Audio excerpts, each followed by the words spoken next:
ഇപ്പോഴിതാ ചില ആക്രമണവുമായി ബന്ധപ്പെട്ട് ചില പുതിയ വിവരങ്ങൾ കൂടി പുറത്തേക്ക് വരുന്നുവെന്ന് മനസ്സിലാക്കുന്നു. സജോ ദേവസ്യ വിവരങ്ങളുമായി ചേരുന്നുണ്ട്. സജോ, എന്താണ് പുതിയ വിവരങ്ങൾ? സജോ, റിജിത്ത്, ഇക്കാര്യത്തിൽ ഒരു ഔദ്യോഗിക സ്ഥിരീകരണം വരുന്നു എന്താണ് കാണേണ്ട ഒരു കാര്യം. മലയാളികൾ ഏറ്റവും കൂടുതൽ മലയാളി പ്രവാസികൾ കാര്യമായുള്ള മേഖലയാണ് ദുബായ് എയർപോർട്ടിന് നേരെയുള്ള ആക്രമണം സ്ഥിരീകരിക്കുകയാണ് മീഡിയ ഓഫീസ്. 4 പേർക്ക് പരിക്കേറ്റതായുള്ള ഔദ്യോഗിക സ്ഥിരീകരണം വരുന്നു എന്നതാണ് ഇതിൽ സമയം പ്രധാനമായും കാണേണ്ടത്. നേരത്തെ ഇത് സംബന്ധിച്ച് റിപ്പോർട്ടുകൾ പുറത്തു വന്നു.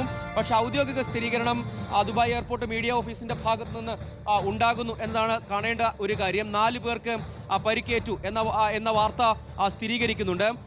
അതോടൊപ്പം തന്നെ കൂടുതൽ സുരക്ഷാ ശ്രമങ്ങൾ അവിടെ സുരക്ഷാ നിർദ്ദേശങ്ങൾ മാർഗനിർദ്ദേശങ്ങൾ പുറത്തേക്ക് ഇറക്കുന്നു UAE എന്നതുകൂടി കാണേണ്ടതാണ്. അവിടെ ഡ്രോണുകൾക്ക് ഗ്ലൈഡറുകൾക്ക് ആളില്ല, വിമാനങ്ങൾക്കൊക്കെ നിരോധനം ഏർപ്പെടുത്തുന്നുണ്ട്. സ്വാഭാവികമായും വ്യോമപാതയുമായി ബന്ധപ്പെട്ട കാര്യങ്ങളിലും നിയന്ത്രണങ്ങൾ ഉണ്ടാകും എന്നത് കാണേണ്ട ഒരു കാര്യമാണ്.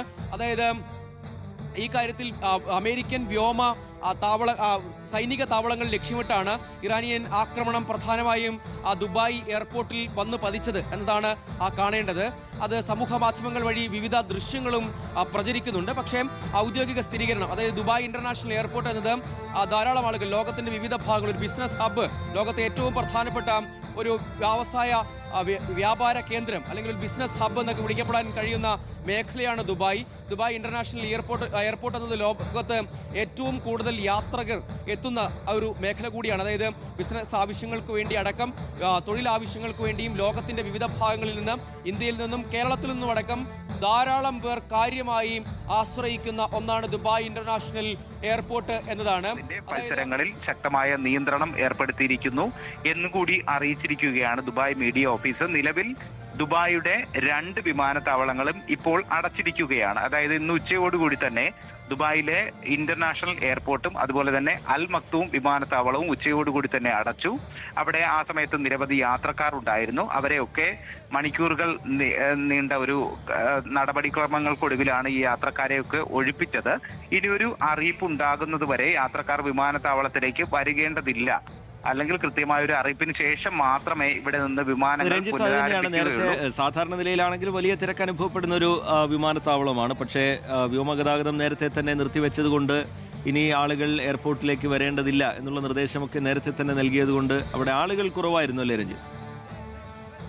അതെ, തീർച്ചയായും അവിടെ ആളുകൾ കുറവായിരുന്നു. പക്ഷേ ഏത് സമയത്താണ് ഈ ആക്രമണം ഉണ്ടായത് എന്ന് സംബന്ധിച്ച ഒരു കൃത്യമായ വിവരം നമുക്ക് ഈ മീഡിയ ഓഫീസിന്റെ വാർത്താക്കുറിപ്പിൽ നിന്ന് നമുക്ക് വ്യക്തമാകുന്നില്ല. ഒരുപക്ഷെ അബുദാബിയിലെ US-ന്റെ സൈനിക കേന്ദ്രത്തിന് നേരെ ആക്രമണം ഉണ്ടായ ആ ഒരു ഘട്ടത്തിൽ തന്നെയാണോ ദുബായ് വിമാനത്താവളത്തിന് നേരെയും ആക്രമണം ഉണ്ടായത് എന്നത് സംബന്ധിച്ച ഒരു സ്ഥിരീകരണം ഇനിയും വരേണ്ടിയിരിക്കുന്നു. എന്നാലും ഇന്ന് ഉച്ചവരെ ദുബായിയുടെ 2 വിമാനത്താവളങ്ങളിലും, അതായത് ഇന്റർനാഷണൽ എയർപോർട്ടിലും അതുപോലെ തന്നെ അൽ മക്തൂം വിമാനത്താവളത്തിലും യാത്രക്കാരുണ്ടായിരുന്നു. വിവിധ സ്ഥലങ്ങളിലേക്ക് പോകുന്നതിന് വേണ്ടി ഇന്ന് രാവിലെ മുതൽ തന്നെ എത്തിയ യാത്രക്കാരുടെ വലിയ തിരക്ക് വിമാനത്താവളത്തിൽ ഉണ്ടായിരുന്നു. അപ്പോൾ ഏത് ഘട്ടത്തിലാണ് ഈ ഒരു ആക്രമണം ഉണ്ടായത് എന്നത് സംബന്ധിച്ച ഒരു സ്ഥിരീകരണം വരേണ്ടിയിരിക്കുന്നു. എന്തായാലും നിലവിൽ 2 വിമാനത്താവളങ്ങളും ഇപ്പോൾ അടച്ചിട്ടിരിക്കുകയാണ്. ഉച്ചയോടുകൂടി തന്നെ മുഴുവൻ യാത്രക്കാരെയും, ആ വിമാനത്താവളത്തിലുണ്ടായിരുന്ന മുഴുവൻ യാത്രക്കാരെയും അവിടെ നിന്ന് ഒഴിപ്പിക്കുകയും വിമാനത്താവളത്തിന്റെ പ്രവർത്തനം പൂർണ്ണമായി നിർത്തിവെക്കുകയും ചെയ്തിട്ടുണ്ട്. എന്തായാലും ഈ ആക്രമണത്തിന് പിന്നാലെ, ഈ ആക്രമണം സ്ഥിരീകരിച്ചതിന് പിന്നാലെ വിമാനത്താവള മേഖലയിൽ കർശനമായ സുരക്ഷയും ഇപ്പോൾ ഏർപ്പെടുത്തിയിരിക്കുകയാണ്.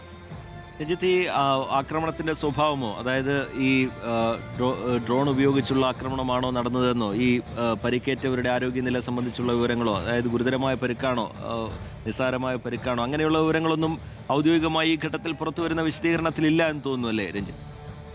അതെ, ഇപ്പോൾ പുറത്തു വന്ന ഈ ഒരു വാർത്താക്കുറിപ്പിൽ അത് സംബന്ധിച്ച വിശദീകരണം നമുക്ക് ലഭ്യമല്ല. അതിൽ പറയുന്നത് ഇത്തരത്തിലൊരു ആക്രമണം ഉണ്ടായി, ദുബായ് വിമാനത്താവളത്തിന് നേരെ ഒരു ആക്രമണം ഉണ്ടായി, 4 പേർക്ക് പരിക്ക് പറ്റി. പക്ഷേ ഈ 4 പേർ ആരൊക്കെയാണ്? അത് യാത്രക്കാരാണോ അതല്ല വിമാനത്താവളത്തിലെ ജീവനക്കാരാണോ എന്നത് സംബന്ധിച്ച വിവരങ്ങളും ലഭ്യമല്ല. എന്തായാലും ഈ 4 പേരെയും ഇപ്പോൾ ആശുപത്രിയിൽ പ്രവേശിപ്പിച്ചിരിക്കുന്നു. അവരെ തുടർ ചികിത്സകൾ നടക്കുന്നു എന്ന വിവരങ്ങൾ മാത്രമാണ് നമുക്ക് ഈ ഘട്ടത്തിൽ ലഭ്യമാകുന്നത്.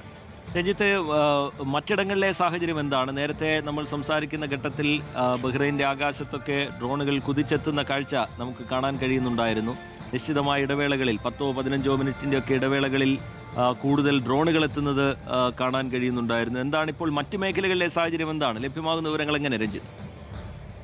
നമുക്ക് ലഭ്യമാകുന്ന വിവരങ്ങൾ അനുസരിച്ച് ഇപ്പോഴും വിവിധ ഗൾഫ് രാജ്യങ്ങളിലെ US-ന്റെ വ്യോമ താവളങ്ങൾ ലക്ഷ്യമാക്കി ഇപ്പോഴും ഇറാൻ ഇടവിട്ട് ആക്രമണം നടത്തുന്നു എന്ന വിവരങ്ങൾ തന്നെയാണ് നമുക്ക് ലഭ്യമാകുന്നത്. നമ്മൾ കുറച്ച് സമയം മുമ്പ് റിപ്പോർട്ട് ചെയ്തതാണ് ബഹ്റൈനിൽ ഉണ്ടായ ആക്രമണം. ബഹ്റൈനിൽ തുടക്കത്തിൽ അവർ US-ന്റെ വ്യോമ താവളങ്ങളെ അല്ലെങ്കിൽ സൈനിക താവളങ്ങളെ ആണ് ആദ്യം ലക്ഷ്യം വെച്ചതെങ്കിൽ പിന്നീട് സൈനിക കേന്ദ്രങ്ങളെ ജനവാസ മേഖലകളെ ലക്ഷ്യമാക്കിയുള്ള ആക്രമണമാണ് ഇറാൻ നടത്തിയത്. വിവിധ മേഖലകളിൽ ജനവാസ മേഖലകളിൽ ആക്രമണം നടത്തി എന്ന വിവരം ബഹ്റൈൻ ആഭ്യന്തര മന്ത്രാലയവും ഔദ്യോഗികമായി സ്ഥിരീകരിച്ചു. അത് സംബന്ധിച്ച വാർത്താക്കുറിപ്പ് ഔദ്യോഗികമായി ബഹ്റൈൻ പുറത്തിറക്കുകയും ചെയ്തിരുന്നു. ഈ ഇടവിട്ടുള്ള ഒരു ആക്രമണങ്ങൾ ഇപ്പോഴും തുടരുകയാണ്. തൊട്ട് മുൻപ് നമുക്ക് ഏറ്റവും ഏകദേശം ഒരു 10 മിനിറ്റ് മുമ്പ് നമുക്ക് ലഭിച്ച വിവരങ്ങൾ അനുസരിച്ച് കുവൈറ്റിലും ഇറാന്റെ ആക്രമണം ഉണ്ടായിരിക്കുന്നു. കുവൈറ്റിൽ പക്ഷേ ജനവാസ മേഖലയിലല്ല അത്തരത്തിലൊരു ആക്രമണം ഉണ്ടായത് എന്നത് ഒരു ആശ്വാസം പകരുന്ന ഒരു കാര്യമാണ്. അവിടെ ഒരു ഇൻഡസ്ട്രിയൽ ഏരിയയിലാണ് കുവൈറ്റിലെ ഇൻഡസ്ട്രിയൽ ഏരിയയിലാണ് ഇറാന്റെ ആക്രമണം ഉണ്ടായത്. അവിടെ വലിയ തോതിലുള്ള ജനങ്ങൾ തിങ്ങിപ്പാർക്കുന്ന ഒരു മേഖലയല്ല. അതുകൊണ്ട് തന്നെ അവിടെ വലിയ തോതിലുള്ള ആൾനാശമോ അല്ലെങ്കിൽ ഏതെങ്കിലും തരത്തിലുള്ള ഒരു നാശനഷ്ടമോ ഉണ്ടാകാനുള്ള ഒരു സാധ്യതയും നമ്മൾ മുന്നിൽ കാണേണ്ടതില്ല. എന്തായാലും